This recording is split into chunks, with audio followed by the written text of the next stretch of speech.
Meus irmãos e minhas irmãs, na primeira leitura,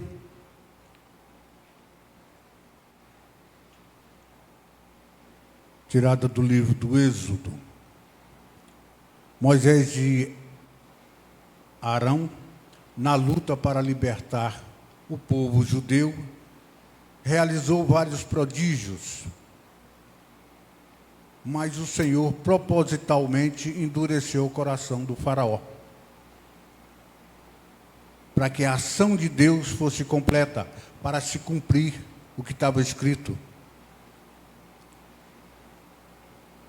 E o Senhor disse a Moisés e a Arão no Egito: esse mês será para vós o começo dos meses, será o primeiro mês do ano.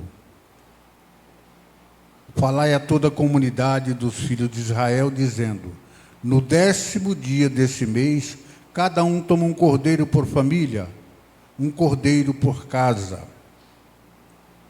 E o porquê disso?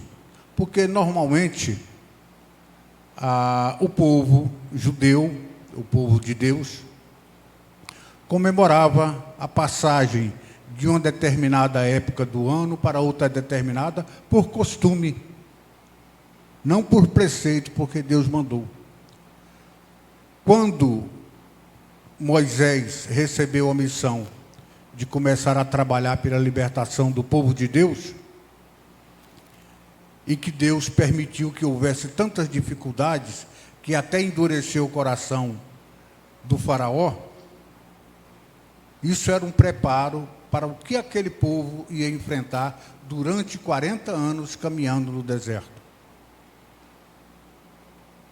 Deus submeteu os egípcios, o faraó, a várias provações, até que ele cedesse e libertasse o povo judeu.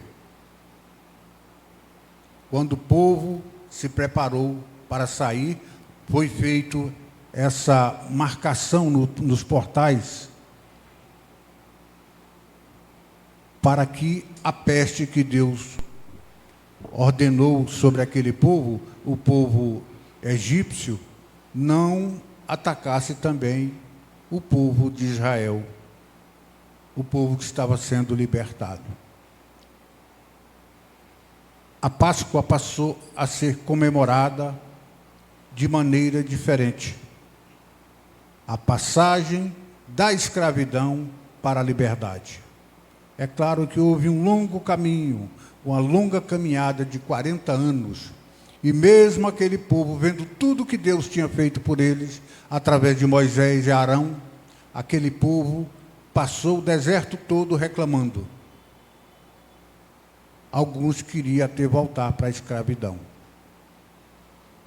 E eu sempre gosto de tirar lições dessas histórias da Antiguidade, do Velho Testamento e também do Novo, para trazer para nossos dias aqui. Nós continuamos do mesmo jeito.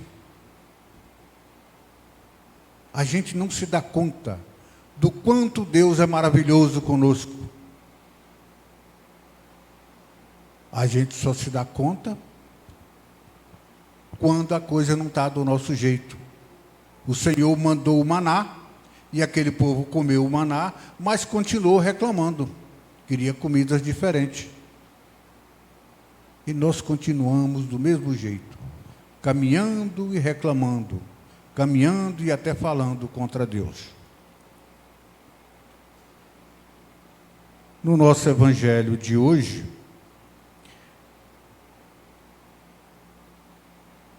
a pedra de fundo aqui para discussão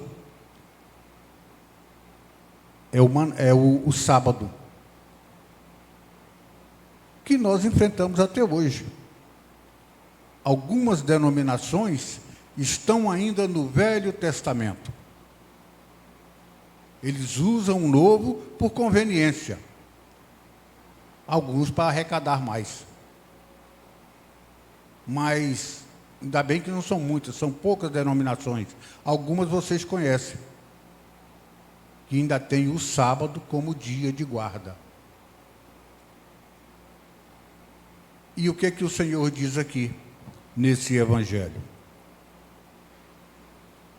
Vendo isso, os fariseus disseram-lhe: olha, os teus discípulos estão fazendo o que não é permitido fazer em dia de sábado. Jesus respondeu-lhes: nunca leste o que fez Davi, quando ele e seus companheiros sentiram fome, como entrou na casa de Deus, e todos comeram os pães da oferenda, que nem a ele nem a seus companheiros era permitido comer? O que o Senhor coloca em primeiro lugar aqui? A vida. Mas unicamente os sacerdotes.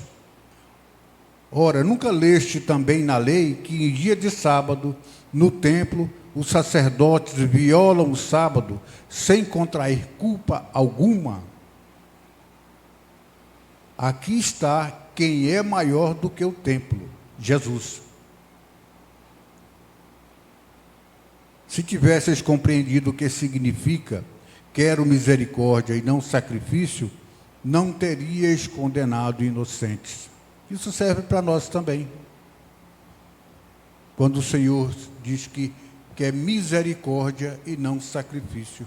Às vezes, nós apontamos o dedo para pessoas, condenando porque elas não seguem determinados preceitos ou determinado legalismo da lei. Tudo isso foi abolido por Jesus. Ele é a lei com amor, que coloca em primeiro lugar o amor. De fato, o Filho do Homem é o Senhor do sábado. E tinha um rapaz que trabalhava comigo, que ele era dessa denominação adventista. Ele não trabalhava no sábado, de jeito nenhum. Eu podia estar no sufoco que fosse, ele não ia trabalhar. Mas para receber ele ia no domingo, ia até no sábado. Para fazer algumas coisas que era para ele, ele ia no sábado. Ou seja, era aquela fé de conveniência, aquela obediência a determinados preceitos de conveniência. E ele argumentava comigo, que está aqui na palavra, que o dia de se guardar era o sábado. E o argumento que eu tinha, contrário ao que ele dizia, é exatamente esse aqui, que Jesus, no qual ele acreditava que era o Salvador, era o Senhor do sábado. É necessário a gente se aprofundar um pouco mais nisso aqui, para ter argumentos. Por que o domingo? A ressurreição aconteceu no domingo. Nós alcançamos a graça da ressurreição no domingo, dia do Senhor. Então, meus irmãos e irmãs, o que nos diz a palavra hoje, resumindo, é que nós temos que usar antes de amor, de misericórdia, de perdão para com as pessoas, colocando o Senhor como o Senhor de nossa vida em todo e qualquer dia da semana, em todo e qualquer momento, em todo e qualquer lugar. Louvado seja nosso Senhor Jesus Cristo.